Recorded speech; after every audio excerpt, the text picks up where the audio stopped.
All right, guys, welcome back into another NFL DFS video. My name is Polzin with 9 to 5 Sports. Going to be breaking down the Week 8 ownership leverage. As always, guys, I want you to catch that. It is ownership leverage, not just talking ownership to talk ownership, okay? Just because a player's high owned doesn't mean you should fade them. Just because a player's low owned doesn't mean you need to get leverage on the field. I have a tool developed that kind of shows you guys which players are actually undervalued or overvalued, okay? And then I put the human element to it to see if I agree with that as well. So that's the process of which we're going about this video. If you guys enjoy this coverage, make sure to like and subscribe. That does help me be able to help you guys out. Doing this video a little bit earlier than I typically do, about 12 hours earlier than I typically do. So I do want to just remind people, this is ownership. This changes pretty much, well, it changes more and more as the lineup lock comes closer. Okay, so what you're seeing in this video, depending on when you are watching it, might not be completely accurate. It updates throughout the week, throughout the weekend, before lineup lock. All right, let's get into it. So just going to start at the quarterback spot. So the highest projected owned quarterbacks on the slate are going to be Tua, Kirk Cousins, Jalen Hurts, Kyler Murray, Sam Ehlinger. Okay, everyone likes the value play. I agree. I like it. I don't mind that. Dak, surprisingly, Derek Carr, Jared Goff. Okay, so typically speaking, the tight end spot and also the quarterback spot are the ones in which the ownership leverage rank pops the most, okay? Just so you guys know. And we're looking at Dak and Ehlinger, like they're not going to be popping up leverage rank wise because we don't have that consistency data on them just yet, okay? Their DK point projection isn't in there just yet because we haven't seen them too much this season. That's part of like what goes into that, just so you guys know. Okay, so just looking at, we're going to scale it going by salary. Okay, seeing where we can find some leverage just based off of that. You know what, guys? I kind of hate to say it, but I think it's pretty much spot on with how it should be. Honestly, like this is good stuff. Okay, I don't like disagree at all. Maybe a little bit of Marcus Mariota. Like he should probably be higher owned than that, higher owned than Jared Goff, higher owned than Jimmy G, probably higher owned than Derek Carr and Matthew Stafford, given their price points. You know, this is going to be one of his easiest matchups of the season thus far. Okay, probably should be 6% to 5% owned compared to the other players that are there. So I could see that. Ryan Tannehill is popping up as a player you can gain some nice leverage on. That goes back to he is a very consistent quarterback. That's part of it as well.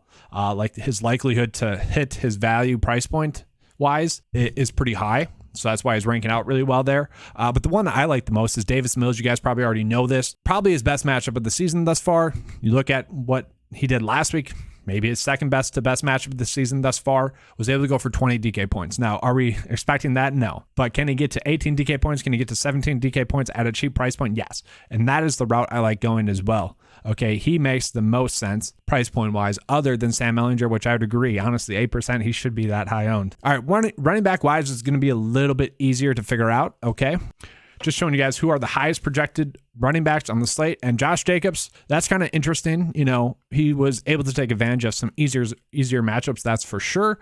Not sure he should be 21% owned on this slate. Same thing with Saquon Barkley. You know, these guys are all kind of high owned. And I'll touch on that. Let's go through it salary by salary and show you guys what I mean. Like Derrick Henry, I would have thought he'd be the highest priced or highest owned running back on the slate because it's just an obvious play. It just is. Like he should be the highest owned player on the slate. He should be, if Josh Jacobs is 21, Derrick Henry should be 22. Okay.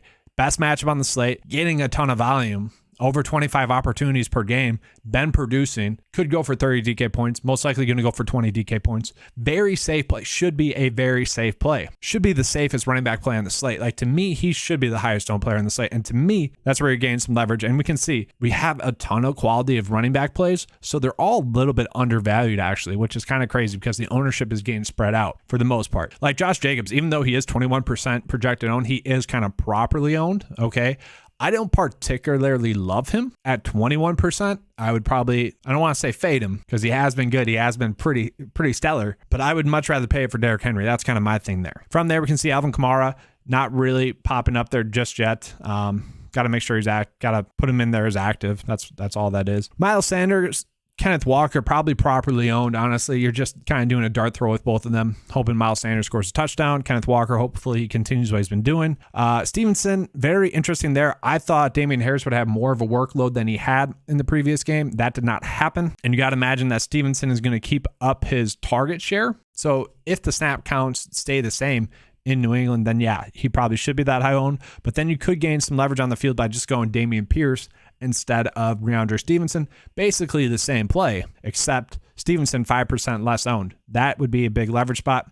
Do want to point out that Tony Pollard, only 6% projected owned. I bet that'll flip-flop with Mostert. Okay, Tony Pollard is going to be the starter with Zeke, most likely out. Okay, so he's going to be out. And maybe you just take Zeke's ownership and give it all to Tony Pollard. So it'd be about 14% projected owned. But I would imagine that people that are on Zeke or that are currently on Mostert are just going to go to Pollard, just given the similarities in price point. So I do expect Tony Pollard to be one of the highest projected owned players on the slate.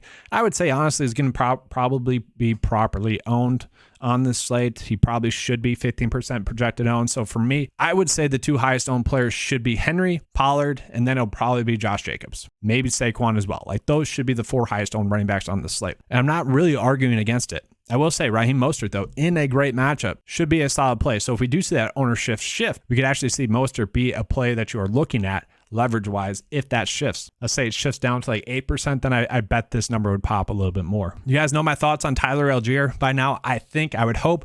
I think he'd be a great spot to gain some leverage on the field. Just paying down for one price point wise to be able to pay up for a better quarterback or receiver would be leverage in itself. Tyler Algier gets his best matchup of the season thus far as well. Okay, so he'd be someone that you could look at. You know, he's been gaining a ton of carries, getting about 15% of the carries, getting more and more snaps per game as well. He could get 70% of the snaps this game, and it wouldn't be shocking. Okay, best matchup, could have a huge workload, could be someone you're looking at to gain some leverage on the field. All it takes is for him to get, let's just say, 15 rushing attempts, 2 receptions, 80 total yards, and a touchdown, and you're sitting pretty. All right, looking at the highest projected owned receivers on the slate, Tyreek Hill. Wow. So for a bunch of weeks, Tyreek Hill is ranking out as a great leverage play. Okay, we've been able to take advantage of that. I know you guys watching this are like, yep, darn right we did. That's because he was always too cheap, especially for the targets that he was getting, and he was just popping up. Now it's weird because he's like the highest price he's going to be maybe all season. Maybe. We'll see. Consistency's there, so it probably could be 9K. Anyways, people are like, yes, give me Tyreek Hill, highest price he's been. It's just kind of strange. I get it. The matchup's great. The consistency's there. The public's coming around to it. Just a little bit strange. DeAndre Hopkins, he's going to be high owned because he had a high target share. That does make sense. St. Brown gained a lot of ownership. Kind of makes sense. That game could be a shootout. People like it. They like that price point. CeeDee Lamb, you know, a lot of receivers at 10% projected ownership, which I don't disagree with. Let's just look at it by salary as well, trying to see if we can find some specific salary related leverage plays. I will say, with the amount of value that's out there on the slate, I do find it a little bit surprising that more people aren't playing Cooper Kupp just for that safety. I know it's a tough matchup with the Niners, and that's probably why no one wants to play him, but let's be honest, one of the most consistent players in fantasy sports, really.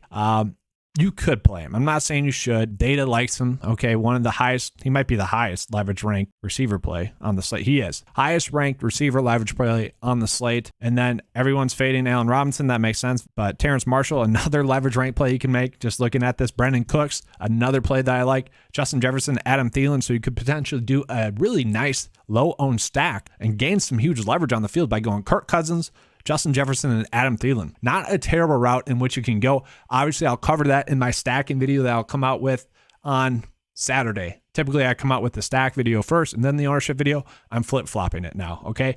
But I like that. I'm going to come back to that one. Yeah, Brandon Ayuk kind of got a price bump. He's going to be low-owned. Not exactly someone you need to play. I don't mind the idea of Adam Thielen. Been a very consistent fantasy producer, and that's why he is popping up here leverage-wise, rank-wise. Targets continue to be there. Could be an easier matchup for him. I don't mind that, okay? Jalen Waddle, like if Tyreek Hill is getting that much ownership, why isn't Jalen Waddle as well? Okay, he has just as much ceiling as Tyreek Hill. I know the floor isn't as safe. Very interesting to me there. That should be higher owned. You could make an argument if Tyreek Hill is going to be the highest owned receiver on the slate, Jalen Waddle should be the second highest owned receiver on the slate, especially with Tua being the highest projected quarterback on the slate. That is very interesting to me. And then from there, we're just seeing the ownership be spread out amongst all these receivers. I will say Drake London, I do expect him to have a bounce back game.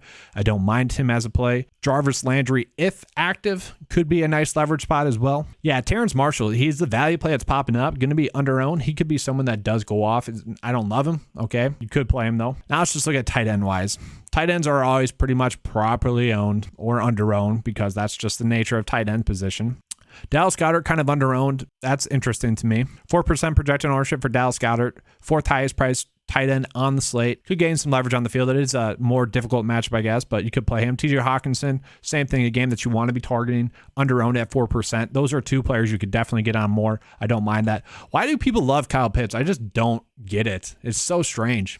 Very strange stuff there. And maybe he turns it on in the second half when the matchups start to get better for the Atlanta Falcons. Like, that wouldn't be too shocking. But the amount of time people have spent on hyping up Kyle Pitts just for him to obviously suck. Like, he was probably the easiest fade this season, fantasy season long wise, just with how much people were spiking up his draft stock. It was I don't know. I know the talent's there. It's weird how many people talk themselves into Kyle Pitts and continuously do that DFS wide. We'll say it does make sense for this to be a bounce back spot for him. Should he be the highest projected owned tight end on the slate? Probably not. That's a little strange. I get it. Price point wise, matchup wise, best of the season. I get it. Just strange. And that's really it, tight end wise. Nothing too much that I love. All right, that's all I have for you guys for this ownership leverage video. Hopefully you guys enjoyed it. If you did, please give me a like and subscribe. That does help out the channel a lot. If you guys want access to the tools that you saw in this video, the 9 to 5 cheat sheet, you can. It's $10 a month. Included in that is the premium golf package for you guys, as well as the NFL DraftKings lineup optimizer and the NBA DFS cheat sheet. Might be adding in NBA DFS DraftKings lineup optimizer come Monday as well. All right, thanks for watching, guys. Let's have a good slate. And as always, let's keep cashing.